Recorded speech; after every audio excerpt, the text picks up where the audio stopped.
오늘 우리에게 주시는 하나님의 말씀에는 하나님의 목적이 있습니다. 오늘 말씀의 목적은 우리의 시선이 주님을 주목하게 하는 것입니다. 우리의 시선이 주님을 주목하고 주님을 가장 먼저 만나고 주님을 얻게 하는 것이 오늘 말씀의 목적입니다. 그것을 위하여서 하나님께서 우리에게 주시는 사인이 있는데, 내 시선을 주님께 돌이키라 하시는구나 하는 그 사인을 잘 알아듣게 되는 것, 그리고 그 알아듣게 하신 그 하나님의 사인에 반응해서 돌이켜 말씀을 붙들게 하는 것이 오늘 말씀의 목적입니다. 그 말씀의 목적을 순하게 따라가는 여러분 되시기를 예수님의 이름으로 축복합니다. 아멘. 말씀을 준비하면서 옛날 생각이 좀 났는데요. 제가 학부생 때 이제 같이 신앙생활을 하던 친구 한 명이 생각이 났습니다. 그 친구는 이제 지금 제 5위 코스이기도 한데요. 그 친구가 이제 제가 학부생 때일 때니까 한 15년 정도 전이거든요. 근데 그 친구가 콜라를 정말 좋아하던 친구입니다. 콜라를 이제 어느 정도로 좋아했냐면요. 그 하루에 보통 정량이 이제 1.5리터 한 병을 이제 하루에 꼭 먹어야만 하는 그런 친구였어요. 그리고 또 이제 뭐 이렇게 상표를 가리지 않고 이제 그냥 콜라라면 다 좋아하는데, 콜라를 딱 먹으면 눈을 감고 먹었을 때 이걸 이제 맞추는 거죠. 펩시다, 코카다. 근데 이런 거는 이제 그럴 수 있거든요. 근데 뭐 이마트 콜라다, 뭐 이런 알 수 없는 마이너한 제품들까지도 이제 친구가 이렇게 감별을 하더라고요. 그만큼 이제 콜라를 좋아하는 거죠. 하루는 병원에 갔더니 이제 의사가 콜라를 끊으라더라. 이제 그런 얘기를 해주던 그런 친구입니다. 그러니까 이제 콜라를 워낙 좋아하니까 이제 다들 그런 걸 알고 있었죠. 이제 어느 날 그 친구 학교 앞에서 이제 동아리생들 몇 명이서 같이 이렇게 자취를 하고 있었는데, 하루는 냉장고를 열었는데 이제 콜라가 없는 거예요. 그래서 이제 같이 살던 동생에게 이렇게 말합니다. 아무개야, 콜라가 없다. 치킨을 시켜라. 근데 이제 그 말이 이제 15년 전에 제가 들은 말이거든요. 근데 지금까지도 이제 뇌리에 박혀서 이제 잘 잊혀지지 않는 이제 그런 문구입니다. 이제 친구들이랑 같이 동아리 생활하던 사람들 만나면 이제 꼭 이 이야기가 이제 회자되거든요. 거의 뭐 전설처럼 이제 옛날에 이런 친구가 있었다. 이제 이 친구가 이제 이런 사람이었다. 이제 이렇게 이야기를 하곤 합니다. 제가 이 그 콜라 없으니까 치킨을 시키라라는 이 문구를 말했을 때 우리가 이제 그 웃음이 있잖아요. 그 이제 그 웃긴 것, 그 피식하는 그 웃음들이 있잖아요. 근데 여러분 왜 이 말을 듣고 이렇게 웃으셨나요? 왜 이 말이 우리의 상식에 맞지 않는 그런 정상적이지 않은 사람의 말처럼 우리가 들렸을까요? 그러니까 우리가 이제 알고 있는 거죠. 치킨이 주고 이제 콜라는 불하는 것을 우리가 알고 있습니다. 그러니까 콜라는 이제 이제 사람마다 콜라를 정말 좋아하시면 다르게 생각하실 수도 있지만, 일단 콜라가 치킨보다 주라고 생각하시는 분들은 잘 없을 것 같아요. 그만큼 무언가 이제 앞뒤가 바뀌게 되면 이상하다는 인식이 우리 안에 있는 거죠. 그런데 우리가 하나님의 말씀을 들을 때, 하나님께서 우리에게 어떠한 일들을 행하실 때에는 그 목적들이 있습니다. 그런데 우리가 잘못하면 이 치킨과 콜라를 뒤집은 것 이상으로 하나님께서는 분명히 이것을 말씀하고자 하셨는데, 우리가 그것을 가지고 하나님께서 이걸 나에게 이렇게 하시려나 보다, 하나님께서 나에게 원하시는 건 이게 아니라 이건가 보다 라고 하고 오해해서 주님의 말을 곡해할 수도 있습니다. 오늘 말씀을 통해서 하나님의 말씀을 우리가 곡해할 때 어떠한 일들이 일어나는지, 그리고 하나님께서 그것들을 다시 되돌이키게 하시기 위해서 어떠한 사인들을 주시는지를 오늘 말씀을 통해 우리가 볼 것입니다. 주님의 그 말씀을 순하게 듣고 따라가는 여러분 되시기를 예수님의 이름으로 축복합니다. 오늘 마가복음 본문은 사람들이 이제 한 명의 맹인을 데려옵니다. 이제 맹인을 데려와서 예수님께 치유해 주시기를 구해요. 그런데 예수님께서 이 맹인을 치유하시는데, 치유하시는 과정이 우리의 일반적으로 알던 예수님의 모습, 일반적으로 역사하시던 예수님의 모습과는 많이 다릅니다. 이제 그것을 볼 텐데요. 22절에 벳세다의 이름의 사람들이 맹인 한 사람을 데리고 예수께 나와 손 대시기를 구하거늘. 예수님께서 벳세다라는 지역에 이르셨습니다. 이제 벳세다라는 지역은 갈릴리 호수의 이제 북동쪽에 위치하던 이제 지역입니다. 근데 한 사람이 맹인을 데려와서 예수님께서 손 대어 주세요라고 구합니다. 그러니까 이들은 이미 알고 있었어요. 이 벳세다의 사람들은 예수님께서 많은 이적들을 베푸셨고 이 아픈 사람, 이 맹인에게 손만 대셔도 낫게 하실 수 있는 분이라는 것을 알고 있었습니다. 우리가 누가복음 말씀을 보면 우리가 잘 알고 있는 오병이어 사건이 이 같은 동네 베세다에서 일으키신 이제 이적이라는 것을 알 수 있는데요. 그 외에도 예수님께서 베세다 이 고을에서 많은 역사들을 행하셨습니다. 사람들이 알고 있는 거죠. 그래서 손 대어 주시기를 구합니다. 그런데 예수님께서 평소 같았으면 그 자리에서 다른 말씀을 하시거나 다른 이제 치유의 역사들을 일으키실 텐데 오늘은 예수님께서 좀 다르게 행동하십니다. 23절에 예수께서 맹인의 손을 붙잡으시고 마을 밖으로 데리고 나가사. 마을 밖으로 데리고 나가셨습니다. 사람들의 예상과는 다른 행동이죠. 그런데 여기서 끝나지 않습니다. 23절 같이 한번 읽어볼까요? 시작. 예수께서 맹인의 손을 붙잡으시고 마을 밖으로 데리고 나가사 눈에 침을 뱉으시며 그에게 안수하시고 무엇이 보이느냐 물으시니. 아멘. 예수님께서 이 맹인을 데리고 마을 밖으로 데리고 나가셨거든요. 그런데 그 데리고 나가셔서 치유하신 치유의 방법이 참 독특합니다. 어떻게 하시냐면 침을 뱉으셔서 안수하시고 이제 병을 낫게 하시려고 하십니다. 우리가 침하면 떠오르는 그 이미지들이 있잖아요. 침을 뱉는다고? 예수님도 침을 뱉으셨습니다, 여러분. 예수님이 화를 내셨듯 침도 뱉으셨습니다. 그런데 이 침을 뱉은 것에서 끝나지 않고 이제 예수님께서는 이 맹인을 한 번에 낫게 하지 않으시고 한 번 안수하시니까 이 사람이 이야기합니다. 사람들이 보이는데 나무가 움직이는 것처럼 보입니다. 그러니까 온전히 치유되지 않은 거죠. 그래서 예수님께서 한 번 더 그 눈에 안수하시고 그제서야 이 맹인이 이제 완전히 치유를 받게 됩니다. 그리고 26절에서 이렇게 말씀하십니다. 예수께서 그 사람을 집으로 보내시며 이르시되 마을에는 들어가지 말라 하시니라. 우리가 예수님의 이 치유 사역을 보면서 이렇게 낯설었던 적이 있을까라는 생각을 좀 해봅니다. 아니, 낫게 해달라고 하신 그 장소에서 손을 잡고 마을 밖으로 데리고 나가시고 심지어 낫게 하시는 그 방법이 침을 뱉어서 안수하셨습니다. 심지어 한 번에 낫게 하실 수 있는 분명한 능력과 그 위엄과 권세가 있으심에도 불구하고 예수님께서는 왜 굳이 한 번 더 안수하시고 이 맹인을 낫게 하셨을까? 참으로 이해할 수 없는 모습입니다. 그런데 이 과정들을 또 오늘 말씀을 들으면서 여기에 하나님의 마음이 있구나, 그리고 하나님의 참 안타까워하시는 그 아픈 마음이 있구나라는 것을 우리가 이제 보게 될 것입니다.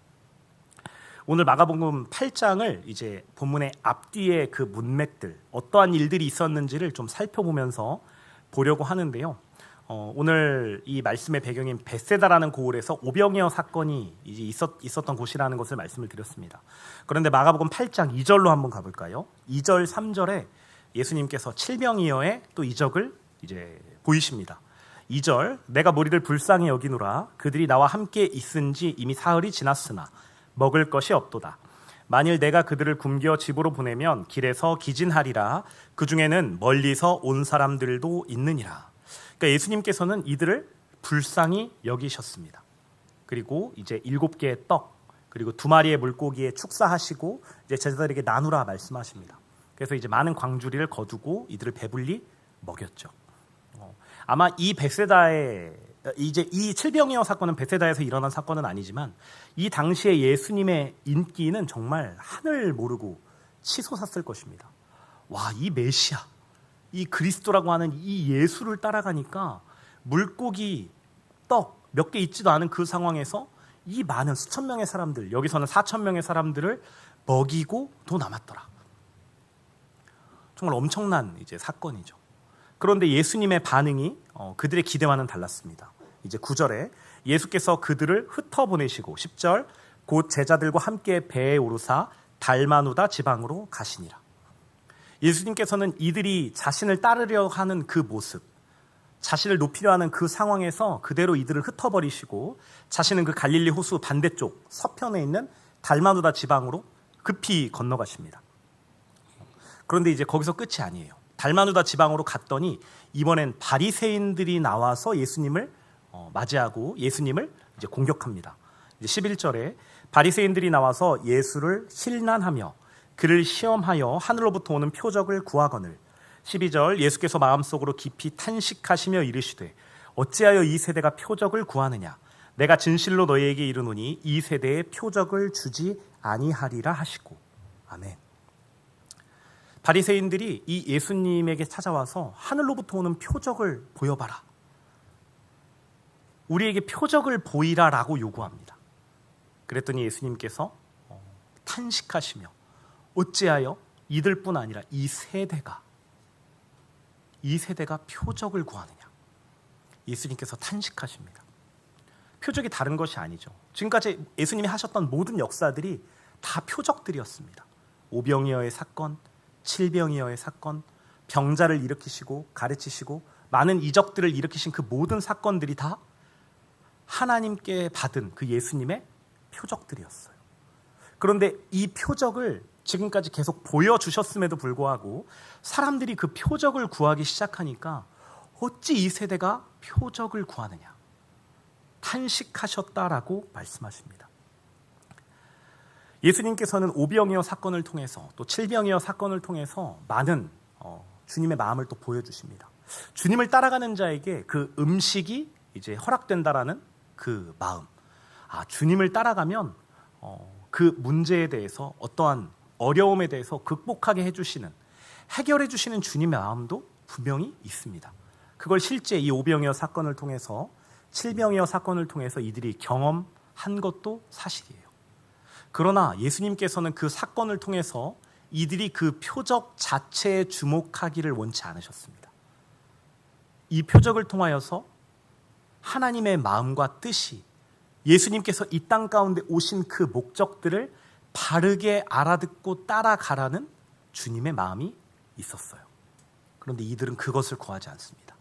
이들이 구했던 것은 단지 표적, 나의 지금 닥친 나의 문제들이 해결되고, 나의 배고픔들이 해결되고, 나의 어떠한 아픔들이 해결되고, 하나님을 높이고 하나님께 가겠다라는 그 소원과 방향이 아니라 단지 이 땅을 향해 나의 무언가를 투사하려는, 나의 욕구와 나의 생각, 이 땅의 가치를 강화하려는 표적만을 구하고 있구나. 그렇게 예수님께서 탄식하십니다. 그래서 다시 이 바리새인들이 예수님을 비난한 이후에 다시 반대쪽으로, 갈릴리 호수의 반대쪽으로 다시 배를 타고 이동하십니다. 그리고 이제 제자들에게 교육하시거든요. 8장 15절입니다. 예수께서 경고하여 이르시되 삼가 바리새인들의 누룩과 헤롯의 누룩을 주의하라 하시니. 이렇게 말씀하시고 제자들이 그것을 제대로 알아듣지 못합니다. 제자들은 우리가 도시락을 놓고 왔는데 예수님께서 떡을 달라 말씀하시나 보다. 그랬더니 그걸 보시고 예수님께서 제자들을 이제 훈계하시죠. 너희들 내가 이 떡 몇 개와 물고기를 가지고 내가 먹인 사람이 몇천 명인데 아직도 떡에 대한 이야기를 하느냐? 라고 제자들을 이제 혼내십니다. 이 말씀이 마태복음 16장 이렇게 기록되어 있습니다. 11절 12절에 어찌 내 말한 것이 떡에 관함이 아닌 줄을 깨닫지 못하느냐? 오직 바리새인과 사두개인들의 누룩을 주의하라 하시니 그제서야 제자들이 떡의 누룩이 아니요 바리새인과 사두개인들의 교훈을 삼가라고 말씀하신 줄을 깨달으니라. 아멘.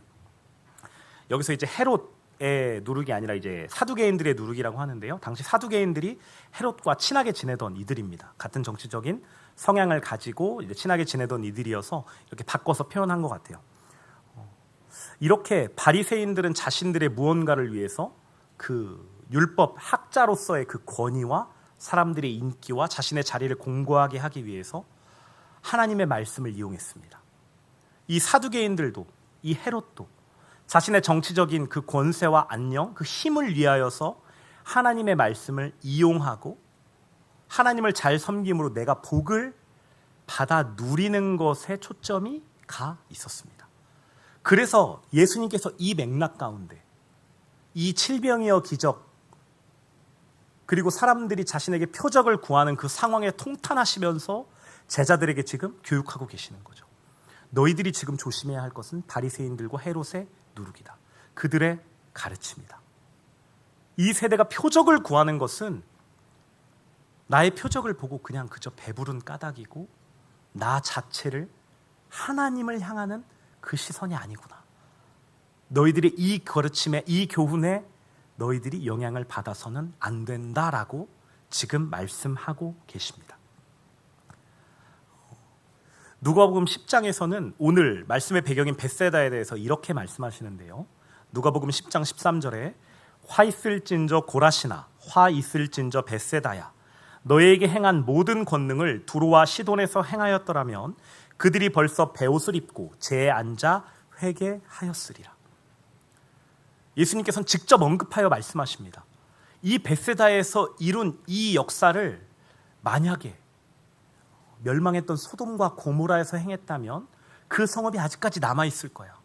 그들이 제에 앉아서 회개했을 거야. 그런데 너희는 이 역사를 보고도, 이 수많은 표적을 보고도 하나님을 향하지 않고 너희들이 회개하지 않고 그저 이 표적만, 이 바리새인과 헤롯의 사두개인들의 가르침만 따라가는구나. 그것을 지금 통탄해하고 가르침을 주고 계십니다. 예수님께서 칠병이의 이적을 보이신 이후에 바로 사람들을 흩으시고 반대편으로 달마누다 지방으로 배를 타고 가신 이유가 여기에 있습니다. 바리새인들을 보며 통탄하신 이유가 여기에 있습니다. 제자들에게 다시 한번 강조하여 교육하신 이유가 여기에 있습니다.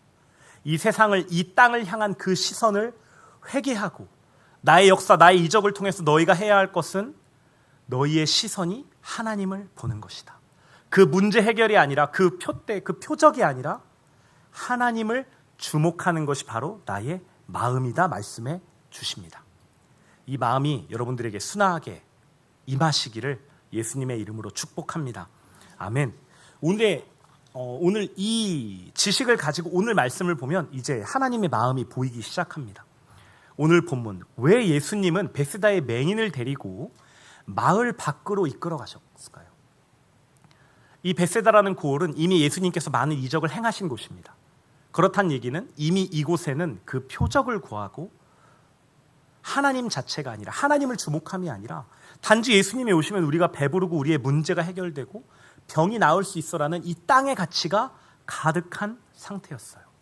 그래서 이 맹인을 이끌고 마을 밖으로 끌고 가십니다.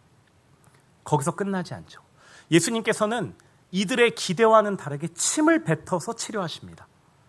제가 침에 대해서 한번 이렇게 찾아봤습니다. 뭐 다른 걸 찾아본 건 아니고요. 이 같은 마가복음 말씀에 이 침이라는 것이 어떠한 의미로 쓰였나? 혹 다른 의미가 있는 건 아닐까? 이제 찾아봤더니 이제 침이 그 이후에도 3번 마가복음에 등장하는데요. 예수님께서 자신의 순환을 예고하실 때 이들이 나에게 침을 주며 모욕하며 나를 죽일 것이다라는 데 말씀하시고, 또 2번에 걸쳐서 예수님에게 침을 뱉고 모욕하는 장면에서 이 침이 등장합니다. 그러니까 실제 이 침은 우리가 생각하는 그 모욕의 의미가 맞습니다. 뭔가 영적인 효험이 있다거나 어떠한 상징적인 의미이기보다 실제로 모욕하는 의미로 예수님께서 침을 뱉으셨어요. 그렇다면 예수님께서는 왜 굳이 말씀으로 그냥 나을지어다라고 말씀만 하시면 이 맹인이 눈 뜨는 것은 사실 어려운 일이 아닐 텐데 왜 굳이 이런 불편한 방법, 비위생적이고 눈을 찌푸리게 만드는 이런 방법을 사용하셨을까요? 이런 방법을 사용하셨다는 건 분명히 예수님께서 다른 의도하신 목적과 의도가 있는 거죠. 예수님께서 이 맹인에게 가르쳐주고 싶으셨던 그 마음은 다른 것이 아니었습니다. 사람들이 이 맹인을 데려왔죠. 맹인은 눈에 보이는 것이 없기 때문에 당연히 소문에도 늘릴 수밖에 없습니다. 이 맹인이 예수님을 찾아왔다는 건 사람들에게서 수많은 예수님에 대한 이야기를 들은 뒤일 거예요. 너 예수님이 오셨대. 예수님께 가면 너 눈 나을 수 있어. 너 문제 해결 받을 수 있어. 예수님께서 너 손만 대시면 너 눈 뜨는 건 일도 아니야. 예수님께서 어떠한 일들을 행하셨는데 예수님께 가면 되잖아. 맹인들이 들었던 수많은 하나님을 주목하게 하는 말들이 아니라 이 세상, 이 땅을 주목하게 하는 말들, 그 말들로부터 이들의 그 기대 그대로 손만 대면 나을 거야 하신 그 역사가 아니라 굳이 불편하게 이 벳세다로부터 이끌고 나오시고 침을 뱉어서 너희들이 예상한 것과는 전혀 다른 방법이야. 맹인아, 너는 기억해야 한단다. 내가 너를 낫게 한 이 행위가 침을 뱉는 것처럼 모욕적인, 어찌 보면 가치 없는, 너가 이 병이 낫는 것은 너에게 있어 중요한 일이겠지만 너가 실제 주목해야 할 일은 이 병이 낫는 것 자체가 아니란 사실을 주님께서 말씀하고 계시는 것입니다. 너가 지금 주목해야 할 건 이 역사가 아니야. 너의 병 나음이 아니야. 너의 눈이 뜸이 아니야. 그리스도 예수가 이 땅 가운데 온 목적, 너가 하나님을 주목하고 너가 죄에 앉아 회개하고 하나님을 향한 시선을 갖지 못했던 것, 너가 이 땅을 주목하고 이 땅의 표적과 이 땅의 문제 해결을 구했던 그것을 돌이켜서 너가 지금 하나님을 보지 않으면 안 된단다라는 주님의 마음입니다. 그래서 이 맹인을 이끌고 나오시고 침을 뱉어서 치료하십니다. 심지어는 한 번에 치료하지 않으셨죠. 예수님께서는 분명히 한 번에 치료하실 능력이 있으셨습니다. 말로만 하셔도 충분히 나을 수 있었어요. 손만 대셔도 역사가 일어날 수 있습니다. 그런데 왜 굳이 한 번에 낫게 하지 않으시고 두 번에 걸쳐서 안수하며 주님의 역사를 보이셨을까요? 이것도 마찬가지입니다. 사람들에게 예수님이 가졌던 그 표적에 대한 기대를 깨시고 너희의 기대대로 되는 것이 아니다. 너희가 보아야 할 건 너희의 기대대로 이 땅을 강화하는 결과가 아니라 사랑하는 주님을, 하나님을 너희가 보고 그 시선을 주께 드리는 것이란다 말씀하는 것입니다. 결국 이 두 번 안수하신 것을 통하여서도 이 땅의 가치를 깨기 위한 주님의 목적이었던 것입니다. 여러분, 우리가 이 말씀을 처음 볼 때 이해할 수 없었을 거예요. 저도 사실 이해가 안 됐습니다. 왜 침을 뱉으셨을까? 왜 두 번에 걸치게 낫게 하셨고 왜 이 맹인을 마을에서 이끌고 나오셨을까? 왜 평소와 다른 방식으로 치유를 행하셨는가? 여러분, 이것이 우리에게 주시는 사인입니다. 우리가 삶을 살아가다 보면 우리가 정말 이해할 수 없는 일들을 주님께서는 허락하실 때가 있습니다. 때로는 그것이 심화되어서 정말 어려워서 시험 들어서, 아니 주님께서 어떻게 이런 일을 어떻게 나에게 이런 일들을 행하실 수가 있어? 하나님 정말 살아계신 거 맞아? 하나님이 어떻게 이렇게 하시는데 나에게 성하신 분이야? 라고 원망하시는 분이 있었을지도 모릅니다. 그런데 여러분, 우리의 삶 가운데 이해할 수 없는 일들을 행하실 그때에는 반드시 우리에게 보이고자 하시는 주님의 목적이 있는 것입니다. 아, 지금 나의 시선이 이 땅을 향하고 있지 않은지 살펴보아야 하는구나. 지금 주님께서는 이 이해할 수 없는 일을 통해서 지금 나의 시선이 이 땅을 향하고 있는지, 정말 주님을 향하고 있는지를 점검하라 말씀하시는구나. 여러분, 공생애를 통하여 예수님께서 역사하신 수많은 이적들, 삼중사역 통하여서 예수님께서 어떻게 하셨습니까? 사람들의 마음을 사셨습니다. 그리고 사람들의 마음을 사시고 예수님께서 어디로 가셨습니까? 십자가로 가셨습니다. 왜 십자가로 가셨나요? 그것이 모든 표적의 사실 목적입니다. 예수님의 목적은 이 땅 가운데 이 땅의 세상 문제를 강화하고 해결하는 데 있지 않았습니다. 예수님께서는 우리가 예수님을 따라 끝까지 가기를 원하셨습니다. 너희가 이 땅 가운데 머물러선 안 돼. 공생애에 머물러선 안 돼. 공생애에 내가 이룬 그 표적과 그 이사와 그 역사 문제 해결에 너희의 시선들이 있어서는 안 돼. 너희는 지금 나를 끝까지 따라서 십자가에서 나와 함께 연합해 죽고 살아서 하늘을 주목해야만 해라고 말씀하고 계십니다. 여러분, 그래서 우리가 해야 할 것이 그것입니다. 우리 삶에서 이해할 수 없는 일들은 일어납니다. 주님께서 허락하시는 일들이에요. 주님의 손길이 닿지 않은 것이 아닙니다. 내가 이해할 수 없는 어떠한 일들이 일어났을 때 그때 알아차려야 합니다. 아, 주님께서 주시는 사인이구나. 내가 지금 내 시선이 이 땅을 향해 있었구나. 주님, 이것을 돌이킵니다. 나 기꺼이 돌이켜 회개하고 나 예수님과 십자가에서 연합해 죽었습니다라고 선포할 수 있어야만 합니다. 여러분, 이 말씀을 따라 주님께서 주시는 그 사인에 순하게 반응하고 기꺼이 하늘을 향해 우리의 시선을 두는 우리 그리스도의 몸 되시기를 예수님의 이름으로 축복합니다. 우리가 주 보혈 아래에 있습니다. 우리의 시선이 이 땅을 향할 수밖에 없지만 주님께서는 우리에게 십자가의 은혜를 허락해 주셨습니다. 예수님과 연합해 죽은 곳으로 우리의 시선을 다시 띄어서 다시 돌이켜서 다시 회개해서 사랑하는 주님을 바라볼 수 있는 그 힘을, 그 십자가의 능력을 우리에게 허락해 주셨습니다. 여러분, 그런데 여기에서 끝이 아닙니다. 예수님께서는 이 맹인을 마을에는 들어가지 말라 말씀하십니다. 왜 마을에 들어가지 말라 말씀하실까요? 이 마을에는, 이 베세다에는 우리의 마음과 생각을 다시 이 땅을 향하게 하는 수많은 가르침과 말들이 돌고 있습니다. 우리가 무엇을 들을 것인가? 우리가 들은 것이 우리의 생각과 가치관에 스며들어서 우리의 심령을 주장하게 됩니다. 우리가 우리에게 허락하신 그 말씀을 자신에게 설교라고 하신 이유가 여기에 있습니다. 아, 내가 주목해야 할 것은 주님이시구나. 주님의 말씀을 붙듦으로 내가 십자가 연합이 실제되어 주님을 주목하는 인생 되게 하시는구나. 오늘 본문, 마가복음 본문 바로 이어서 베드로의 그 고백이 등장하는데요. 주는 그리스도십니다. 주는 그리스도시요 살아계신 하나님의 아들이십니다.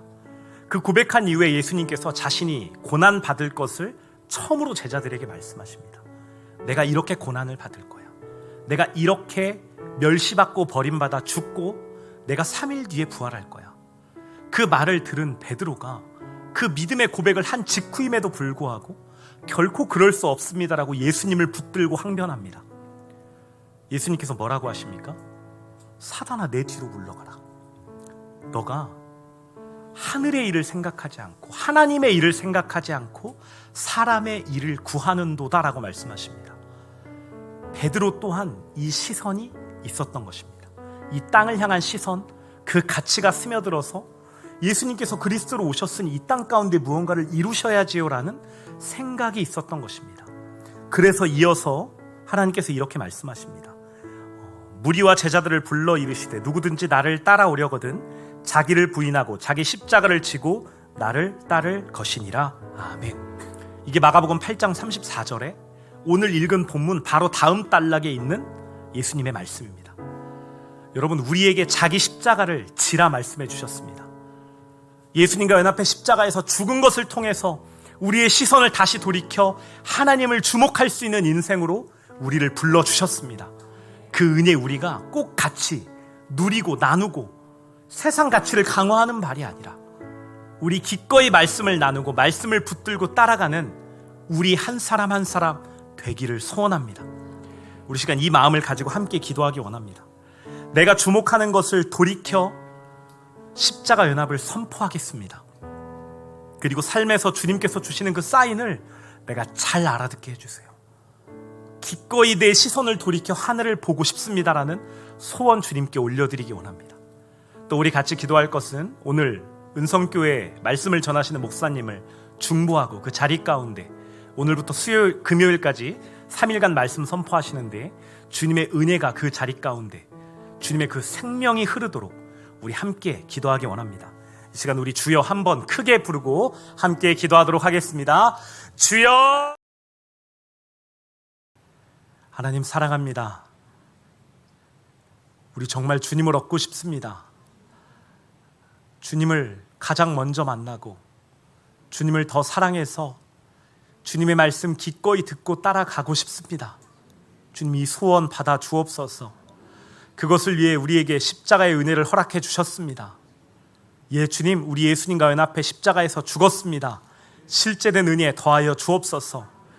그럼에도 삶 가운데 세상을 향하는 말들, 세상을 향하게 하고 문제 해결을, 그 표적을 하나님보다 우선 삼게 하는 우리의 말들이 있습니다. 그 말들에 속아 이 땅을 주목할 때 주님, 우리에게 사랑으로 말씀하시고 또한 사랑으로 우리에게 사인 주셔서 감사합니다. 예, 주님, 기꺼이 들을 것입니다. 기꺼이 알아차릴 것입니다. 기꺼이 돌이켜 십자가 연합을 선포할 것입니다. 우리의 첫 번째가 주님 되도록 우리에게 말씀하시는 주님의 은혜를 송축합니다. 주님, 들을 수 있게 하시고 기꺼이 돌이켜 십자가 연합이 실제되도록 함께하여 주옵소서. 그래서 우리의 말들을 점검합니다. 우리가 무슨 말을 듣고 있는지, 어떤 환경 가운데 있는지 기꺼이 말씀을 듣고 나누는 그 환경 가운데 가며 소원하며 사모하며 주님의 말씀을 듣습니다. 세상을 강화하는 말들이 아니라 주님을 사랑하는 그 말씀을, 우리를 십자가로 이끄시는 주님의 말씀을 붙들 수 있도록 은혜 더하여 주옵소서.